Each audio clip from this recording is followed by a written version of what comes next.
back to the What That Mean podcast. I am your host, Mr. Aaron Freeman Gray, aka Free, is in the building. Today with me, I gotta call him special because he was a part of the origin of What That Mean, and I mean maybe not the idea of it, but he was the original person to record the podcast and edit it. He one that first gave me the game about when I'm putting my stuff on YouTube and all of that good stuff. He's an artist, engineer, a producer, a cameraman. The nigga do taxes. He lay carpet. He do every fucking thing. I'm with none other than the CEO of Bag Talk. What's it, Bag Talk Entertainment? Bag Talk Worldwide. Bag Talk Worldwide. Mr. Red Alert himself, Travis Singleton. Say what's up to the people. What it do, man? Okay, so we gonna take it. We're going to go through everything. Fuck it. So at the beginning of our story, do you remember when I first contacted you about recording the podcast? Man, hell yeah, I ain't gonna lie. That shit was a blast. I remember, okay, I'm gonna find out how you remember the story, but I remember, like, I came, like, super legit. I had a contract I had printed out, and I was going over pricing and what I wanted done and all that stuff. But when I first contacted you, like, what was your initial thought when I hit you up? I'm gonna be honest with you, bro. I saw the vision. You feel what I'm saying? And I told you that then. I tell you that now. You know what I'm saying? Right. I always seen the vision. You know what I'm saying? That's just how I always rock. Anybody in North Carolina pushing, trying to really make something happen. If I know I can, hey, bro, you can do this like this, you can do this like that. I'm a real nigga. I want to see North Carolina win as a whole. Okay. You know what I'm saying? Everybody want to try to make North Carolina like Atlanta. Nah, nigga, this is North Carolina. So, you know what I'm saying? When you came at me with the idea, it was a few people reached out before you, but you actually already had like a logo, a name. You came to me with a whole blueprint. Right. You know what I'm saying? I got to give you that. You came with a whole blueprint, and I know what it could do for the local artists, the local comedians, like it's so much talent down here. Right. Like we got movie stars down here. Like I see you being in, you know what I'm saying, North Carolina KVR. You a funny motherfucker. I appreciate it. Funniest nine-finger nigga I know. Well, I'm definitely the coolest nine-finger nigga, you know. I'm working on the funniest. Bruh, you the funniest. I caught a glimpse of the show. Well, I appreciate it. Okay, so in the beginning, I think we might have did the first, 3 episodes together? It might have been 4, because to be honest, I think I got some unreleased shits in the vault. Yeah, see, that vintage shit, a lot of people ain't got that vintage shit at the beginning. That's when it was all the way wrong. I think I'm going to wait till you all the way blow up. Right. And I'm going to charge them. Okay, so as far as like your start in, I guess let's take it step by step because I met you as a film guy, and then you introduced me to yourself as an artist. So what first made you start actually doing like messing with the camera or being behind the scenes? I mean, to be completely honest, man, I'm gonna keep it all the way 100, uncut. Like I used to go to people's studios. You know what I'm saying? It was a few guys older than me. You know what I'm saying? They showed me the way. You know what I'm saying? Showed me how to actually record a song.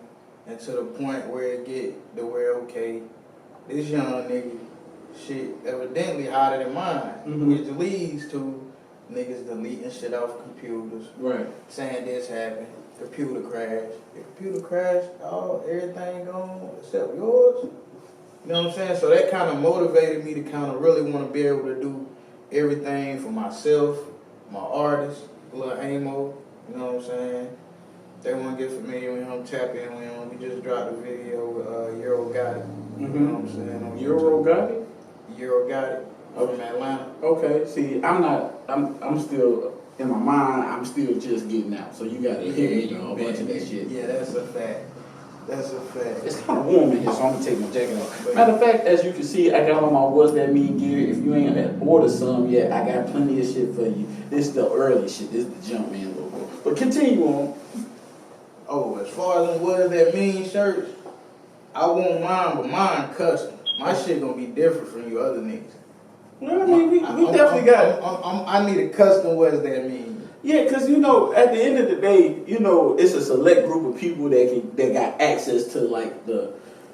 Because you helped kind of start this, of course, you know, you just got whatever you want. But like at the beginning, like, all right, so boom. In the beginning, in my mind, I was like, it might have started podcasting as far as like my original idea, but I just started seeing the kind of wave I had in general locally. I was always thinking nationally, but locally, I just knew I had enough power to be able to make this shit so synonymous with Johnston County that it was like I might as well start a brand clothing wise, but I didn't do that shit till I came home. You just got on me the other day about like, bro, you needed to go to jail because now you taking it to another level. Yeah, to a whole nother level. So when I came home, while I was in prison, I was plotting out a bunch of shit. But when I came home, and shout out to my to the guy that makes all of my logos. His name is Dakar Smith, Sleepy Jones 87 on Instagram. He is an amazing artist. And so what I do is I just give him my idea, and he just create that shit. So whatever idea you got for your What That Mean shirt, you gotta let me know so I can get them custom made because. You know, I got an announcement to make. I'm still confirming some things, but it's gonna come a date where I do a show, like a stand-up show, and I'm gonna be selling merch there. And thank you for everybody that's been supporting the brand thus far, that's been buying everything and everything like that. But there, I make sure we have merch. It's merched out, and then at night, I want the whole team to just be What Does That Mean that night, for sure. Man, you want me to tell you what I think I want to see on the What Does That Mean podcast? Speak your mind, brother. Speak your mind. I think you need to do something a little different one episode. What's that? Just let, I know you got an artist that's on the ride. Right. 4/5. Okay. I fought with bro. You know, me and bro, we been in the studio. We done kind of built a little relationship, and I ain't gonna cap. Me and bro, we been cooking up like Zay and Gucci. I mean, this is my thing with 4/5. 4/5, you know, shout out to 4/5. He just came home as well. He's a real nigga. He definitely a real nigga. Real stuff. He's sporadic. Like, he just be all over the place. Like, he told me he had just did a track with you, and Red Alert really, he takes the time to record my artists and really bring forth his vision. But the nigga, like, he is stuck on letting the world know that, you know, this 9 finger movement is a real thing. And I support that because I got 9 fingers too. But, like, I don't know if legally some of the songs he remaking is going to be the way we go with that. I'm going to keep it real, man. Me and 4/5, we from the streets. We'll worry about that on the back end. I mean, 4/5, he a wild nigga. I mean, I'm a wild nigga too, but 4/5, like, I ain't saying bring them to the show and play the music. They ain't ready for that. They gotta wait. That's a real exclusive. And he definitely got some shit to drop. He recording he got a song called Naviana. This shit's so crazy. He got a joint. He about to record the music video today. He gonna drop that joint. The joint 9 on it. His mixtape almost done. As far as I know, y'all almost got the whole mixtape done right now. Yeah, to be honest, we really working on the mixing and the mastering. Okay. You know what I'm saying? Making sure everything is everything. Then we coming. Okay. You know what I'm saying? All right, and that's a good segue because you also engineer, produce, like you make the beats too. You make a lot of beats and shit too. I make beats. So how did you first get into beat making and producing and engineering and all that kind of stuff? I mean, I'm gonna be real, bro. Since a jit like this, as far as I'm gonna start with the engineering. I started engineering myself at the age of 14. You know, like I never been to school for none of this shit I do. Like it's just the hunger of wanting to be able to do this shit. At 14 was you like we around the same age, right? Like I'm 32. How old are you? I'm 30. That's 30. So 14 was like MySpace days. Yeah, MySpace when you had background. Okay. And yeah, I was that nigga back then, putting out the little, you know, when you first start rapping. Of course, you know, that shit. when I got music that I made way back from 2009, I listen to that shit and I be laughing, but I can hear the hunger. I was like, damn, I was a young hungry nigga, you feel me? Mm-hmm. So, but like this, I started engineering, and that really came from, like I said, people wanting to delete music and all this. So I'm like, you know what? Fuck it. I go to Radio Shack, buy a Radio Shack microphone, look at some YouTube videos, how to record yourself. Mm-hmm. And that's what it started from there. Like, then I was like, okay, now I need to figure out how to make this shit sound better. Right. Okay. Then I said, okay, now I need to figure out how I can do to make my shit sound different from everybody else's. You know what I'm saying? And then that shit just took off from there. And the beat making, my big brother B Murder, you know what I'm saying? He made beats. You know what I'm saying? He gave me the sauce as far as like making beats. He said, bro, you pretty much already making the beats. When you do people's sessions, they beats sound different at the end. You turn the beat might be kind of whack, but somehow you gonna flip it to make sure it sounds the best that it sounds. He said, so you pretty much already doing it. So he showed me the basics, and it been up since then. You know what I'm saying? So, a lot of people don't know how tapped into the music game you are, but a lot of that shit, like, I'm gonna just keep it real up here. A lot of how people view the gang culture, because you are a gang member. Is that okay to say? Yeah, most definitely, man. A lot of that is working. It's like networking. It's almost like fraternities, for real. You network with each other. You might have a homie that bang what you bang, that's in the music industry, that tap you into this person, that person. And a lot of people don't know that you've used your connections to tap into the music industry into a major way, and then you being right here in Johnston County, like how major that may be. So like, if you don't mind talking about it, like how deep into the music industry are you currently? I mean, all I can really say, man, it's a whole lot of shit on the way. You know what I'm saying? Shout out to Nasty New. You know what I'm saying? That's one of my managers down in Atlanta, Georgia. You know, my other manager, Kev Mo, my big bro, Matsu. You know what I'm saying? It's just, I got a lot of supporters, man, you know what I'm saying, that don't mind reaching their hand out, like, hey, yo. You know what I'm saying? When they reach out, they're like, oh yeah, oh, you talking about Red Alert? Oh yeah, that's my man. Solid young dude from Carolina. Oh yeah. You know what I'm saying? Like I got a few mentors, you know what I'm saying? Y'all probably ain't heard of him, but his Focus for a Fifth from NY. You know what I'm saying? He's on the vegan thing, and now you said his name is what? Hocus for a Fifth. He's real big. Him and 4/5 might have some smoke in the street. And you know, he's going at it with the farmer companies and stuff, basically trying to wake the people up. Right. You know what I'm saying? And you know how YouTube do. Certain stuff you say, they'll take it down. Right. You know what I'm saying? Because they don't want us walk out here. You know what I'm saying? But, I mean, me and my bros, we more like a family. You know what I'm saying? We just trying to elevate. Like, as far as, like, the gang banging, going to go shoot somebody else, like, on move like that. That's crash dummy shit. Mm-hmm. That's what's wrong with the shit out here right now. Niggas teaching young niggas how to go to prison. You know what I'm saying? Your bigger bros, whoever leading your gang, took the sacrifice of not snitching so you could still be out here and portray a better image, not do the same shit they did to get locked up. You actually segueing right into all of the shit that I was going to ask you. Because one thing about going to prison and then coming back home, you get to see things differently as far as like, it's like when you leave your house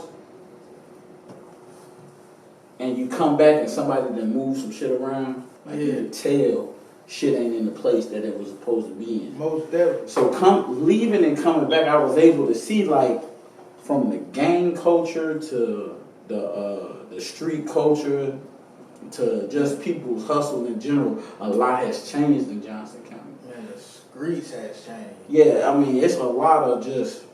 I'm going to say it. It's a lot of snitching going on. I think that's generalized everywhere, but I think the acceptance of snitching and the amount of disorder it is. Like at one point, I can honestly say it was a order here in Johnson County, especially. And this is a show that's seen nationally, but I'm specifically talking about the home turf. In Johnson County, it used to be like an order to it. Like it at one point from like maybe 04 to about 08, like shit was real crazy, but then it settled down. It was just like niggas just understood like we this, y'all that. We gonna keep it like that. If some shit go up, y'all know where our loyalties lie at. But we not gonna. It's not gonna be a bunch of young wild niggas just moving around without somebody being able to say, "All right, cool, let me get them in line." And I notice now, like it's just like everybody doing everything. Everybody like niggas flipping sets and. But you know where that come from, bro? Like I'm gonna be honest. I blame these dudes who make people a part of gangs for the wrong reasons. Right. Like, you can't take a little 14-year-old boy and say, hey, come do this gang banging thing with me, bro, and have him out here crashing. You can't have him out here shooting shit up. If you have him out here shooting shit up, bruh, live by it, you die by it. Right. So if that's what you out here teaching him, that's all he gonna know. Mm-hmm. You know what I'm saying? Like, but that's not what this shit's supposed to be about. All this gang banging shit came from the Black Panthers. Right. You know what I'm saying? And you know what I'm saying? Like, I fuck with the Panthers. You know what I'm saying? I'm a part of the North Carolina chapter. Right. You know what I'm saying? Shout out to Matt Sue. But how did that come about? Like, when did that come about? One day my big bro, Matt Sue, he gave me a call and he was like, yo, Red. He was like, you been rocking with me for a long time, little bro. You never done no fuck shit. You always been on positive. It's a couple times you let niggas get under your skin when you shouldn't. But other than that, you a positive dude. It was like, yo, I just got, you know what I'm saying, for the Black Panthers, North Carolina chapter. I wanted to know if you want to be a part of it. Mm-hmm. Of course. You know what I'm saying? Because that's what we do. Like, Thanksgiving, we feed the homeless. Right. You know what I'm saying? Christmas, you know what I'm saying? I don't never really broadcast this shit. It's just like shit that I always have done. Mm-hmm. Like if I know it's a family that I know or if I don't know, but you know what I'm saying? I don't like to see the expression on the kid's face when they family can't afford this or afford that. So like every Christmas, like I usually, you know, I might go buy random toys, you know what I'm saying? And I give it away. Right. Like, and I don't do it for clout. I just do it because like I remember being that kid wanting to get this. Mama might couldn't afford it, had to pay this, had to pay that, you know what I'm saying? We really came from poverty, you know what I'm saying? We ain't have it how a lot of people had it out here, you know what I'm saying? Just like with your podcast, you had to build that shit up from the mud. Right. And you had a perfect vision, in my opinion, before you left. But like you said, when I told you, I think maybe you needed that time. Because I'm pretty sure during that time, because what I was always told, when you do that time, you find out some fucked up shit about some motherfuckers you thought you loved or loved you. Mm-hmm. So that shit just builds hunger and make you want it even more. So I feel like with that time being down, you had more time to really like strengthen your vision. Because I know in your head, I know I would have been like, damn, I built my show up and now I'm in here and I can't put my content out. Right. I can't do this. I can't do that. I can't do that. So I feel like that shit just made your grind be times 10. I think the most fucked up things I was finding out was about myself. And it wasn't like I don't even know, I feel like I'm a stand-up nigga, like I'm a man's man, somebody that, you know, could be a role model or looked at as a role model, but I just felt like I found out a lot of chinks in my armor while I was in there because I had time to just deal with me. Before me, I was always just going, not taking the time to really deal with me. So having to be able to sit down like that, you just get to start figuring out yourself as a man. If a smart man gonna use that time to come out better. Another man just gonna use that time to just be gone and come back the same nigga. Like I didn't want to come back the same way. Yeah, that's a fact. So I just when I was organizing stuff on the inside, I didn't try to do too much getting down on myself about opportunities that were missed. I just tried to think about how I'm gonna make it even bigger coming home. And that's why when I first came home, I tapped back in with you to just see like, okay, what's happening out here right now? Like what's going on? So I can know which angle I needed to take, which avenue. I'm gonna be honest with you, bro. Like, I almost got on the internet, seen where you was locked up at, and wrote you my damn self. Mm-hmm. Cause like I had a few episodes put up. You know what I'm saying? And I remember we had a conversation in the past, and I was like, yeah, bro, I'm gonna just drop it. But I also know that's your brand. Mm-hmm. So I ain't wanted to be like, okay. Basically, I ain't want to put out your content on my channel. Right. Because that's your content. You know what I'm saying? That's real shit. You know what I'm saying? But, I mean, I'm going to be honest, man. I think the show needed that downtime because now it's back. It's better quality. You know what I'm saying? It's all working out how, you know what I'm saying? Shout out to my dog Remington, too, because he is fire with this video shit. Y'all better book him. He is I'm not getting his contact info in a minute. Yeah. Okay, so I don't mean this offensively. It's just that something that wasn't happening before I left that I see like everybody doing. We keeping it all the way 100. I noticed that I noticed your beads and stuff like that. You're very vocal about your religion. But like what I've noticed is that it's more, and like I said, it's no disrespect to religion, but where I view it is a lot of people are doing it now. But it's become more of like a trend than an actual belief. Yeah, see, some people, man, I'm gonna be honest. Speak on what the religion is too, for those who don't know what those beads mean. Basically, you know what I'm saying, I fuck with Ephi. You know what I'm saying? And it's not really like a religion, it's a spirituality. Mm-hmm. You know what I'm saying? And a lot of people have, you know what I'm saying, and a lot of people call them beads. They're really called elekis. Mm-hmm. You know what I'm saying? They protection pieces. You know what I'm saying? And a lot of people got them on and can't even tell you what it is, what it's for. You know what I'm saying? Like, you can't have stuff around your neck and you don't know nothing about it. Right. A lot of people doing it to fit in.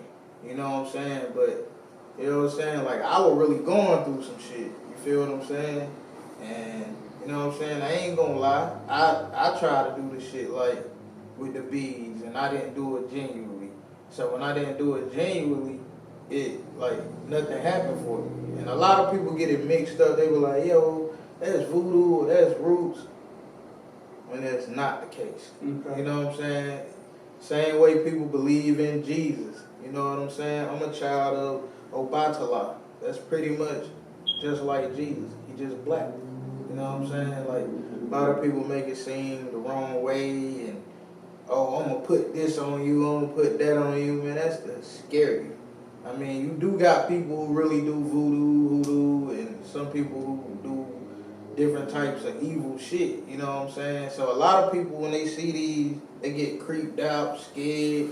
They're like, oh, yo, this dude do voodoo. Nah, it's not voodoo. You know what I'm saying? This just, you know what I'm saying? This, before Christianity came, this is what my ancestors was doing.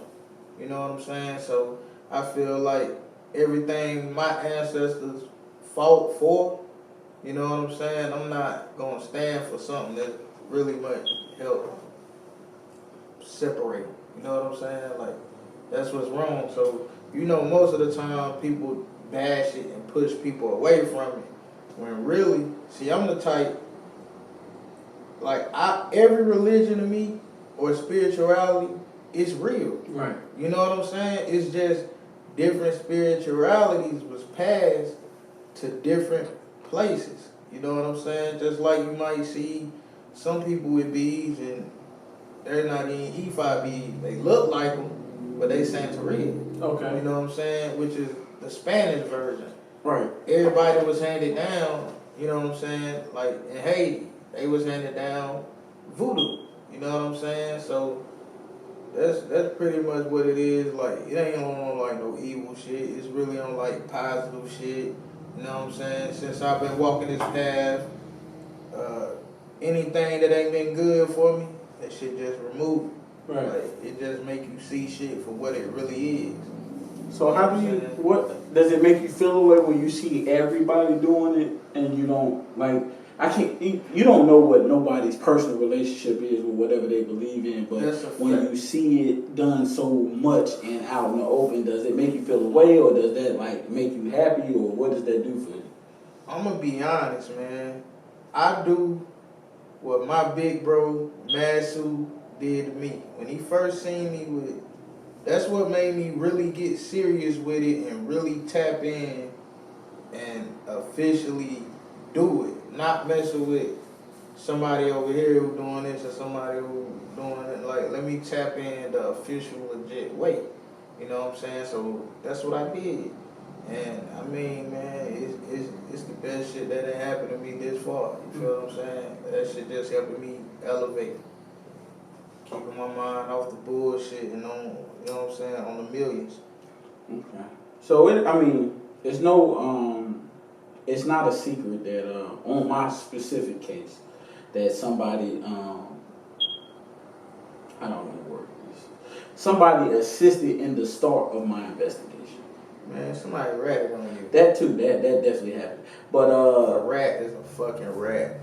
Ain't no need. We keep it uncut, all the way uncut. A rat is a rat. This is true. How do you feel about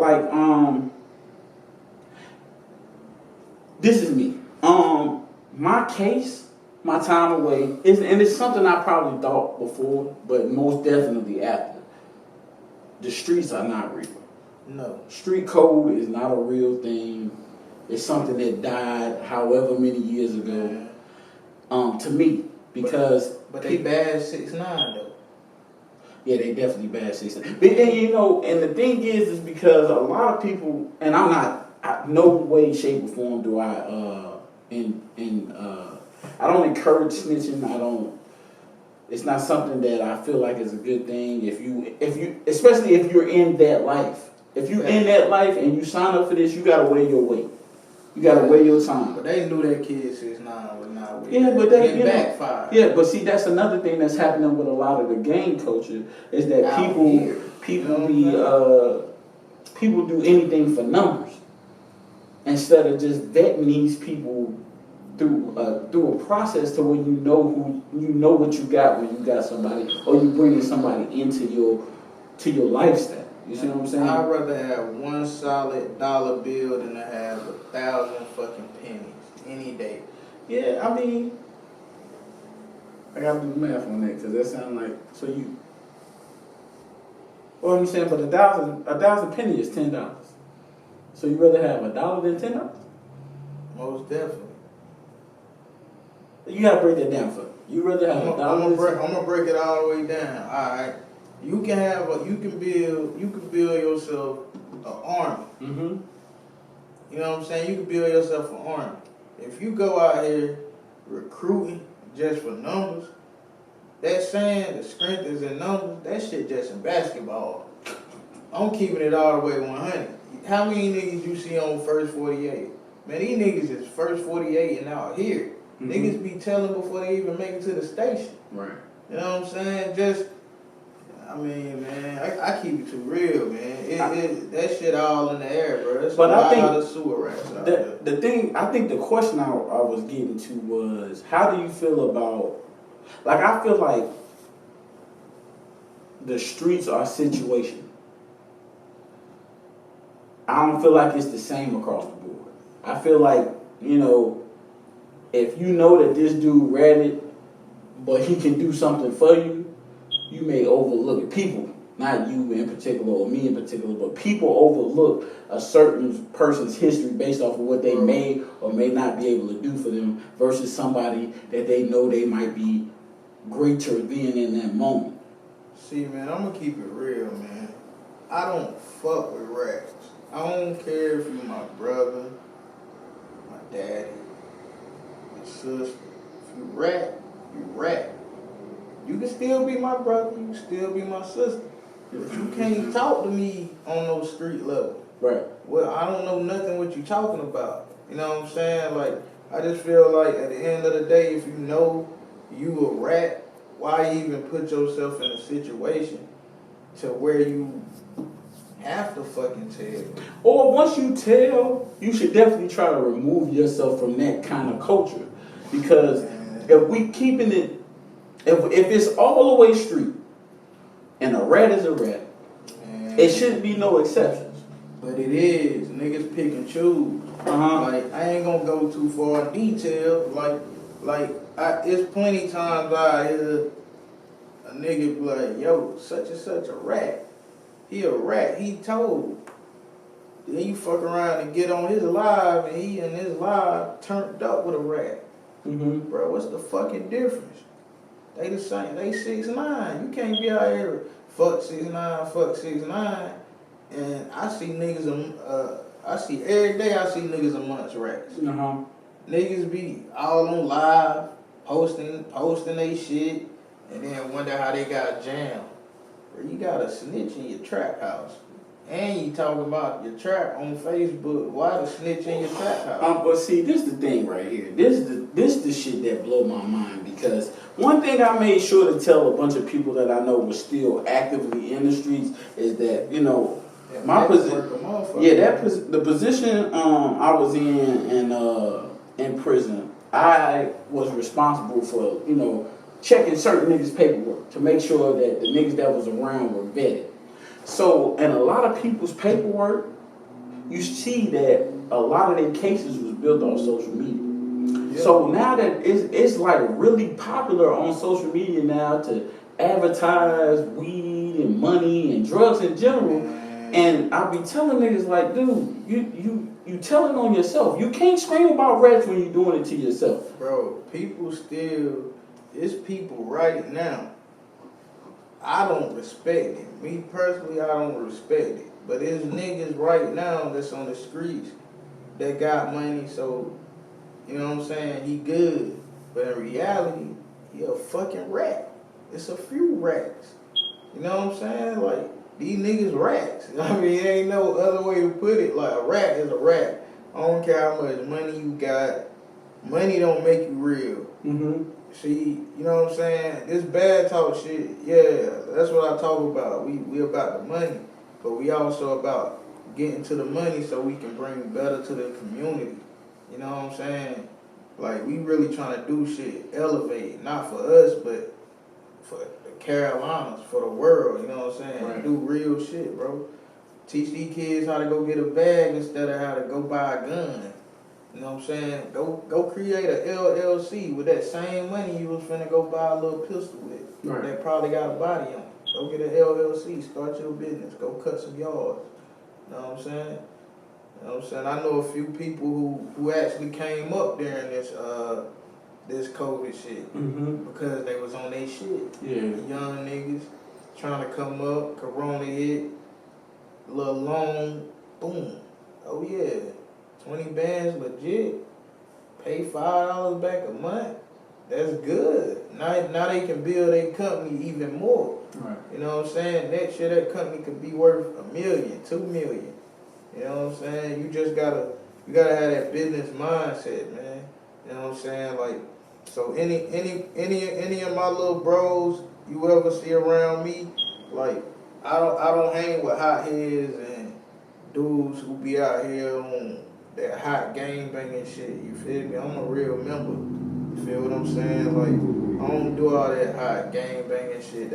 I empower the youth, bro. I try to teach the youth how to elevate, show them how to get the bag. That's what this whole bag talk shit about. That's why I launched off. You know what I'm saying? The first artist we launching, you know what I'm saying? Lil Amo.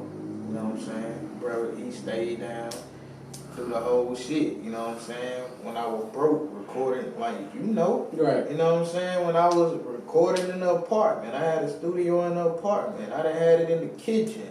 I done had that motherfucker in the laundry room. You know what I'm saying? Now me and Boss, we got this shit in the building. You know what I'm saying? Southside Studio. And shit just been, everything just keep elevating, man. I don't think I shouted that out on first. Shout out to Frank Boss for letting me and allowing me to record this podcast at his studio. Is right here in Smithfield, 810 Market Street in Smithfield, North Carolina. They got everything that you need in-house, from all the equipment, the beats, the producer, the engineer. Everything is here that you need. It's a comfortable space. I appreciate you for letting me do that. We got some things coming out together. I think later on this month we supposed to be dropping something together. He gonna use some of the What's That Mean artists on some of his stuff. But so where did, okay, just to try to bring this to a close, what's the immediate plans for Bag Talk right now? I mean, as far as Bad Talk, you know what I'm saying? Bad Talk, you know what I'm saying? That's my little, you know what I'm saying, my record company, you feel what I'm saying? I'm the CEO, you know what I'm saying? Got a few artists, you know what I'm saying? But I'm also a part of Ghost Gang. So Right. pretty much, like, that shit just got ties. That shit pretty much the same thing. Whatever Frank Boss on, I'm on. Nigga don't fuck with Frank Boss, I don't fuck with them. That's just how I rock, bro. You know what I'm saying? That's also one of my managers, you feel me? So, features, hit Frank Boss. You feel what I'm saying? Real shit. Y'all got anything coming up though? Man, like I said, we just released the video, Lil Amo featuring Euro Gotti. You know what I'm saying? That shit just hit like, I think 120K on YouTube. You know what I'm saying? That shit literally just dropped. I don't even think it been out a month yet. That's pretty good numbers, you know what I'm saying, for an independent artist. You know what I'm saying?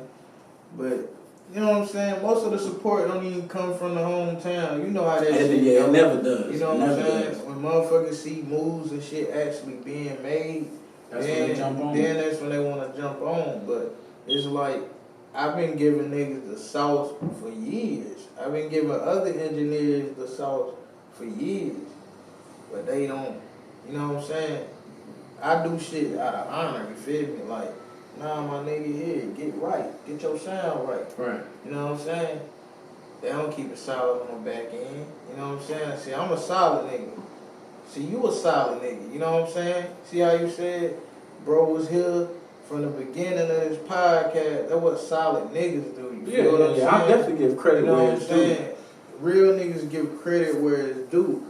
And I want y'all to know something too. Me and this, like, you know, we doing the show together today, but like, nigga, we done fell out and everything. I don't feel like if you can't fall out with somebody that you consider to be close to you or a friend and come back, then that won't never be really your friend. And me and this nigga that got in a real life arguments, almost then shot the ones behind some shit. Bro, I'm gonna tell you some real shit. My pops always told me this shit, and it's the realest shit, and this shit always stuck in my head.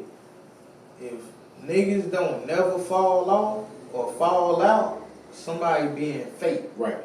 Somebody ain't saying how they feel. See, we bumped heads because we both said how we felt as men. Right. You feel what I'm saying? And we left that shit alone for what, 2 days?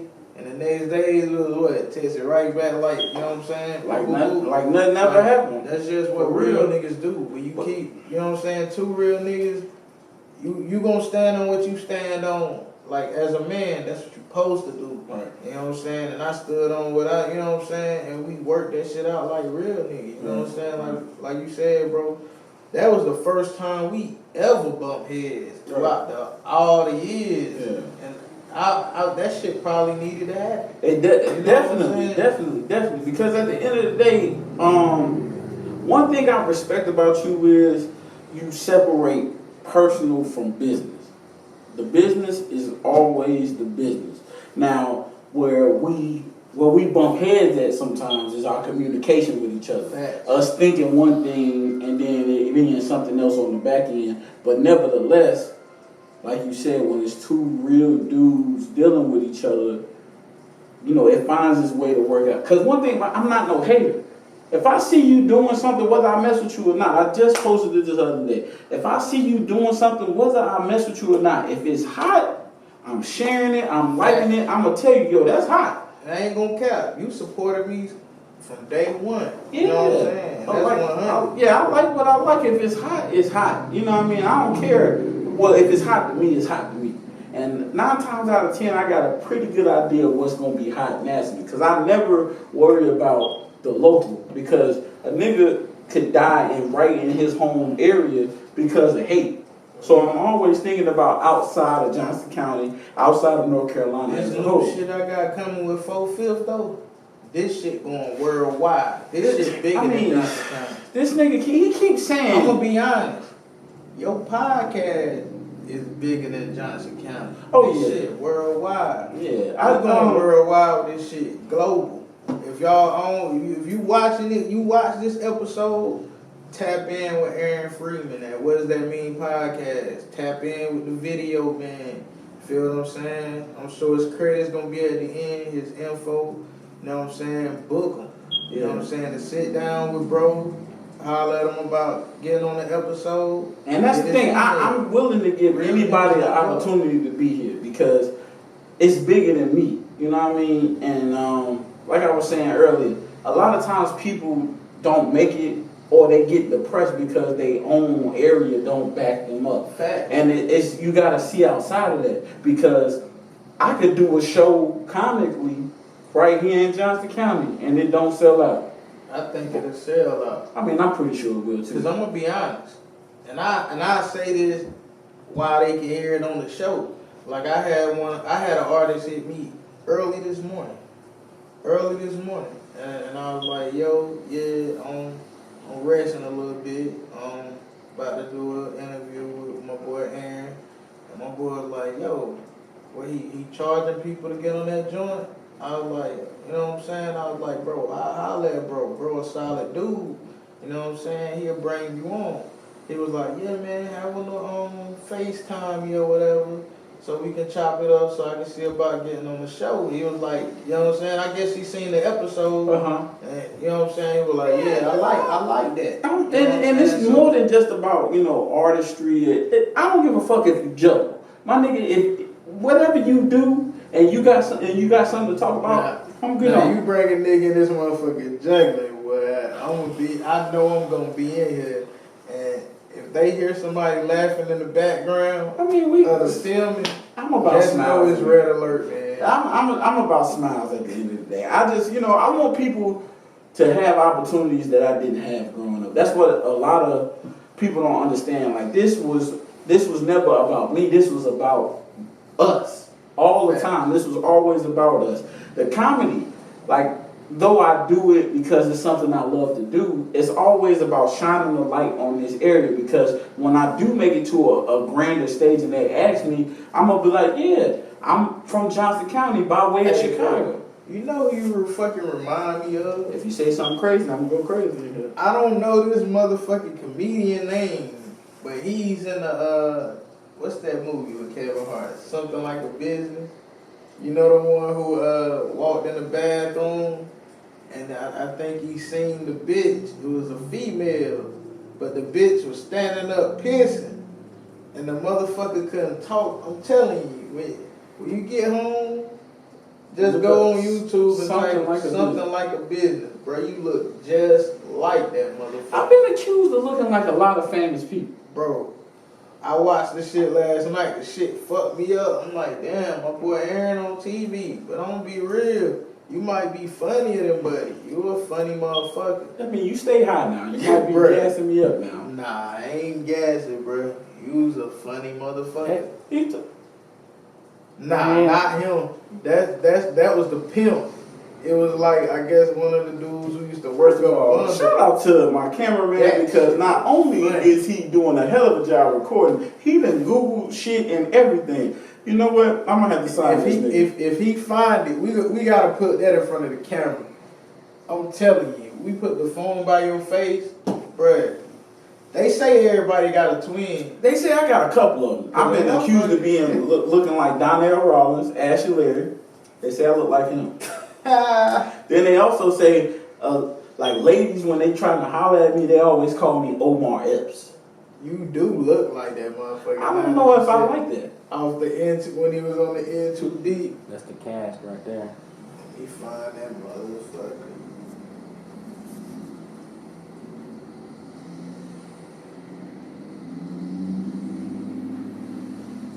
Are you talking about Donnell Rollins? Yeah, that's him.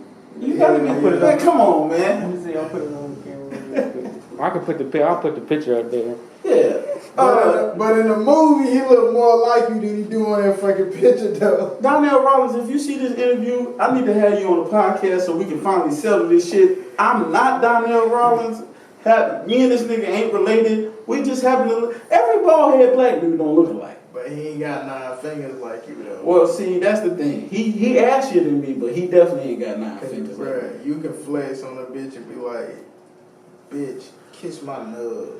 You know what? I ain't at that level yet with the nub. But what I have been I able get to a custom ring for that motherfucker. My nigga, I don't think they can do that. Never mind. Yeah. Yeah, I don't think that's possible. Forever life of a 9-finger nigga. Yeah, I mean, one thing though, I'm telling you what though, women love this motherfucker in the bedroom. Oh yeah, cause you that middle one's stronger. No. The nub itself, if I put this nub on the, this is getting a little graphic. Oh, but if I I put the nub on that clip and I get the wiggle in that motherfucker, put the nub. Hey, look. Shit. Hey, You talk about a good time. hey. Shit, I'm better than any vibrator there is on the street with this nub. And my boy 4/5, he got 9 fingers too. So yeah, 4/5 for motherfucker. And you keep bigging him up and you keep saying he like what that. Say? Put a nub on it. Yeah, he stay saying that shit. That's I might have got that from him. I think me and 4/5 got to get in the studio tonight. Yeah, That sounds like a hook. Put a nub on it. 4/5 put a nub on it. I'm gonna call him after this. 4/5 be bullshit, but either way it go. You know what? I really appreciate you for sitting down with me. Number one, because of our history, and just because of the fact that like I support those who don't support me, but I really support those who do support me. Fact. And you always, you know, if I need something, you always make yourself available for, whether it's studio time for 4/5 or a video or whatever the case is. And I really appreciate you for always believing in what a nigga had going on. You know, that shit ain't about nothing, man. Real niggas do real shit. Yeah, and I'm really praying for you that, you know, that all your dreams, bless myself, I pray that all of your dreams, you know, that they come to fruition and that you keep pushing. And anything I can do for you or any of your artists or anything like that, let me know. I'm here for you. And, you know, You locked in for sure. most definitely. You know what? I didn't do this on the first episode, but it's a new thing that I want to do every episode. It's the "Was that mean?" question of the day. It's a question that, you know, you can ask yourself afterwards. Was that mean? Okay, so you believe that women cheat just as much as men, right? Hell yeah. Okay. They do it a little better. They're a little sneaky over there. Have you ever thought about why women don't ever cheat and end up like men cheat and run into some bad cooch? Nah, men cheat and then they be wanting to damn who they cheating with. They be wanting to make her they motherfucking girlfriend too. That happened too, but I'm purely talking about cheating and running into bad sex. You ever notice that when women cheat, they sexual experience when they cheat and don't never be bad? You ever notice that? Hell nah, it don't. It don't. You ever ask yourself why? Some of them do though, but a majority of them don't. And I done seen some do some dumb shit and you be like, I think if they are having bad sex when they cheat, they'll take that shit to the grave though. But have you ever asked yourself why is it that women a hurt bitch would cheat like a motherfucker? Yeah, but why is it that women never run into bad sex when they cheat? Like, they only run into bad sex when they just single. Why? You ever ask yourself that question? Hell nah. This shit that I think about. Like, what is it right that... when you said I'm gonna have to ask, what does that mean? Yeah, I mean, because is it mean to think that women just got sex rapists? I think, this is me personally, I think that women I have more, it identifies to good sex on a dude than dudes have to identify good sex from a woman. Like, it's not, like, women pay attention to, like, I'm gonna be real. I'm gonna have to ask you, what does that mean? I feel like we need to let them in the comment. I want to see what they think in the comment section. Right up under this episode, they need to run up the comment section with what they think. You know what I'm gonna do? I'm gonna have an all women's episode where it's just me and a few women. Ooh. And I'm gonna just get to just asking all kinds of shit. They gonna tear your ass up. You know I don't run from no smoke. Man, you know I don't run from no smoke. 4/5. I'm leaving that nigga out. 4/5 ain't ready for the camera just yet. I don't know how to act. Okay, he definitely don't. Cause he be walking and stepping and shit. He be in the booth and shit. I said, 4/5, you finna knock the mic over, man. He said, that's how I keep my shit, dog. I said, all right, my nigga. That nigga crazy. I won't tripping. He said, shit. Shout out to 4/5. He's my first artist that I ever signed, and I got another artist by the name of Rico Watson. It's Randy Watson's son. You may have seen him on Coming to America. Either way it go, they believe in What's That Mean, and I signed them and I'm pushing them. But like, what I'm scared of with 4/5 is that he gonna get a Me Too charge because he takes shit too far. You got a big budget for 4/5. That motherfucker he don't never leave the studio. That motherfucker wanna do 10-hour sessions and shit. 10 hours? What, man? Bro, his studio sessions be lit. I told him, I was like, bro, man. Who been getting them invoices? Because I ain't seen no 10-hour session invoice. Man, I don't know what hell he been paying for it. I ain't 4/5, if you out there selling again, you need to stop. Stop immediately. I can't afford for you to go back to jail. Leave that shit alone. He had some models with him. All of them had on What's That Mean fucking shirts. The bottom cut off. They was in here dancing on the chairs and shit. 4/5 in there walking, dancing through the whole damn session. He got like 2 songs done. The other sessions he was partying. He was turned up. So you mean he done had multiple 10-hour sessions and this nigga only got 2 songs left? Man, he had them bitches massaging his throat. I don't even know how you let some stupid shit like that go down. I'm more mad at you right now than I am at him. Hey man, he paid for it. He got it. He had them bitches massaging his throat. You know what? Because I got to call this nigga. We're going to wrap this up. Thank you for coming and sitting in with me. Once again, if you ever decide to get into the music industry and sign a nigga that's spending all your money that you don't know about, this podcast is for you. If you ever caught your old lady cheating and it hurt you deeply, but she tried to act like it wasn't nothing, the podcast is for you. If you ever cheated on your old lady and just blamed it on her somehow, this podcast is definitely for you. But if you also ever just did right and never cheated on your old lady and you just been always a faithful nigga and you just do everything that's right, this podcast is for you too. And I got the last line. If you don't want to hear real shit, this podcast ain't for your ass. Go to one of them fake ass podcasts. I was gonna say that this podcast, the moral of the story is that this podcast is for everybody, but obviously, according to him, podcast is for everybody except for those who don't accept the truth. Basically, this is the What's That Mean podcast, man. Thank you for listening. We out.